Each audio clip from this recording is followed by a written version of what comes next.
La casa del reloj roto. El doctor Alistair Finch, un historiador escéptico y metódico, había pasado su vida desmantelando mitos y leyendas. Pero había un caso que, como una astilla bajo la uña, se negaba a desaparecer: la mansión Blackwood, un decrépito caserón victoriano en las colinas de Nueva Inglaterra. La mansión era famosa no por sus fantasmas, sino por su silencio total y absoluto. Nadie que pasaba la noche allí había regresado con historias de sonidos, regresaban con la sensación de que el propio tiempo se había estancado, y a menudo, con un miedo tan profundo que los dejaba catatónicos. Alistair, buscando la última pieza para su libro sobre la histeria colectiva, decidió que él sería el que desvelaría el truco psicológico: el descenso. La noche que llegó, la mansión era una silueta negra contra una luna menguante. El aire era frío, denso y, extrañamente, inmóvil. Alistair llevaba su equipo: cámaras sensibles al movimiento, grabadoras de audio de alta fidelidad,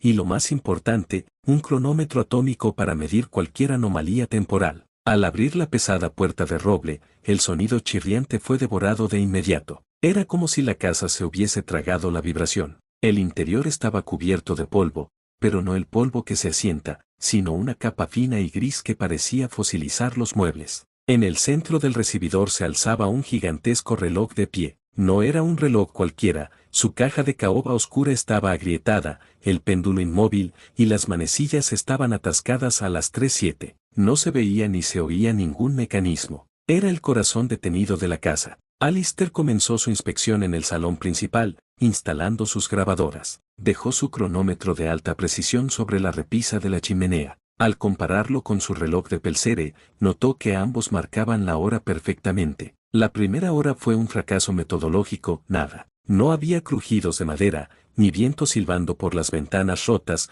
ni el chasquido lejano de la electricidad. Solo ese silencio monolítico. El doctor Finch se obligó a ignorar la creciente sensación de presión en sus oídos, un fenómeno que atribuía a la privación sensorial. Las 3:07. Aproximadamente a las 2:50 am, Alistair estaba en la biblioteca, leyendo a la luz de su linterna. Repentinamente, sintió una descarga de frío que no era ambiental, sino interna. Sus vellos se erizaron, y la sensación de presión en sus oídos se volvió dolorosa, como si estuviera a gran profundidad. Miró su reloj de Pelzere. 3:05 am. Se dirigió de nuevo al recibidor. El silencio se había intensificado, ahora vibraba con una tensión palpable. Al llegar frente al gran reloj de pie, su corazón dio un vuelco. Eran las 3:07 am en su reloj de Pelzere. Y en ese instante, el doctor Finch observó algo que su mente escéptica luchó por asimilar. El cronómetro atómico que había dejado en la repisa del salón principal estaba marcando también 3 horas 7 minutos y 0 segundos. Pero no solo marcaba la hora, su pequeño indicador digital de centésimas de segundo estaba congelado. El número estaba fijo, inamovible. Alistair se acercó y lo tomó. El aparato estaba encendido, pero no registraba el paso de las centésimas. El tiempo, para ese dispositivo, se había detenido. Con un temblor en las manos, comparó su reloj de Pelzere con el cronómetro. Su reloj de Pelzere siguió avanzando: 3:08, 3:09. Pero el cronómetro seguía gritando en silencio: 3 horas 7 minutos y 0 segundos.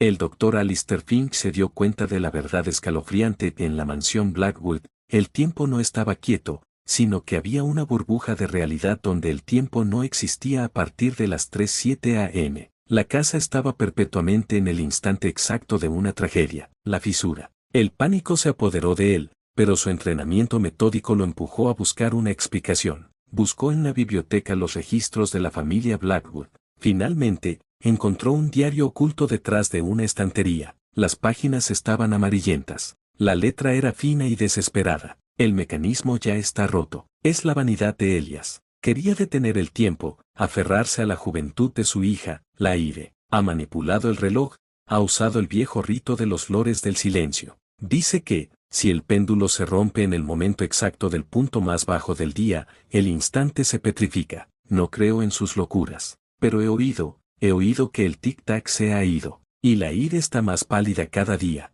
Siempre son las 3:07. Alistair sintió un frío cortante. La ira Blackwood había muerto a los 16 años, justo después de la medianoche, de una enfermedad desconocida. Elias, el padre, un astrónomo obsesionado con la cronología, había intentado detener la marcha de la pena, pero el diario continuaba, Ahora la caligrafía era un garabato de terror. Elías no detuvo el tiempo, solo creó una fisura. El tiempo sigue fuera, pero aquí el instante de su agonía se repite sin final. Y la Ire, ella no murió por completo, está atrapada en el instante final, y nos está buscando para que le mostremos, el siguiente segundo. Alistair levantó la vista del diario. Eran las 3:25 am en su reloj. El silencio ya no era un vacío, era una presencia que contenía una expectación terrible. El encuentro. Sintió un ligero roce en su manga. Era tan sutil que inicialmente pensó que era su propia mano temblando. Miró hacia abajo, no había nada, pero entonces, vio la evidencia irrefutable del horror, el fino manto de polvo gris sobre la cubierta del diario se había perturbado. Había una huella,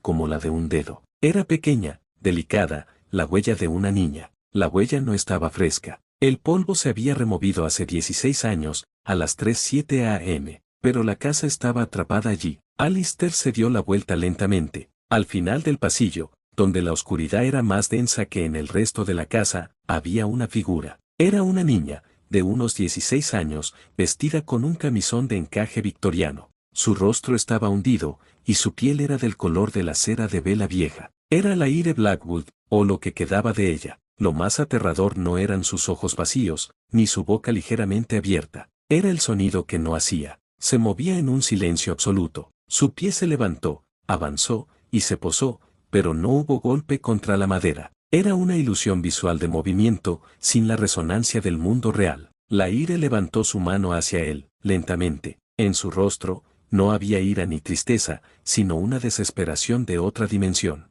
Alistair retrocedió, con el corazón golpeándole la garganta. Se dio cuenta de lo que la Ire quería. Ella no podía moverse hacia adelante en el tiempo por sí misma. Estaba atascada. Necesitaba que alguien, vivo y regido por el flujo normal del tiempo, la sacara de su instante. Necesitaba que alguien le diera el siguiente segundo. Si la tocaba, la casa lo atraparía también, y él se quedaría atascado, quizás, en el instante de su propio miedo paralizante. Alistair, un hombre de ciencia, comprendió que la única forma de escapar era restablecer el tiempo, y el corazón roto del tiempo de la casa era el reloj de pie. Corrió de vuelta al recibidor, esquivando a la figura silenciosa de la Ire, que ahora parecía deslizarse sin esfuerzo por el suelo. Frente al reloj atascado a las 3:07, Alistair buscó desesperadamente un punto de entrada. Encontró una pequeña cerradura oxidada y forzó la puerta de la caja con la linterna. En el interior, el mecanismo era una maraña grotesca de engranajes retorcidos y filamentos secos.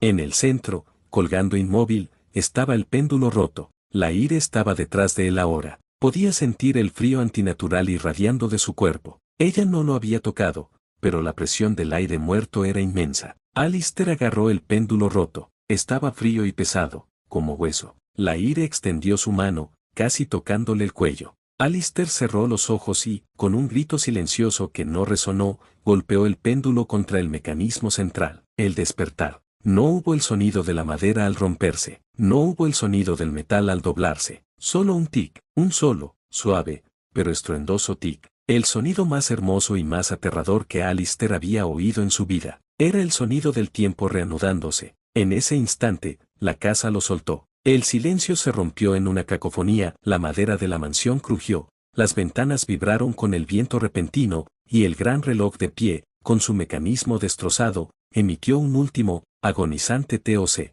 Alistair se encontró fuera, bajo la luz de un sol pálido que comenzaba a asomarse. Estaba jadeando, cubierto de polvo y con el cronómetro atómico en la mano. Lo miró. Marcaba 6:12 am. Había pasado la noche. Miró hacia atrás. La mansión Blackwood se alzaba, silenciosa y vieja. No había señales de la Ire. El doctor Alistair Finch se fue de Blackwood.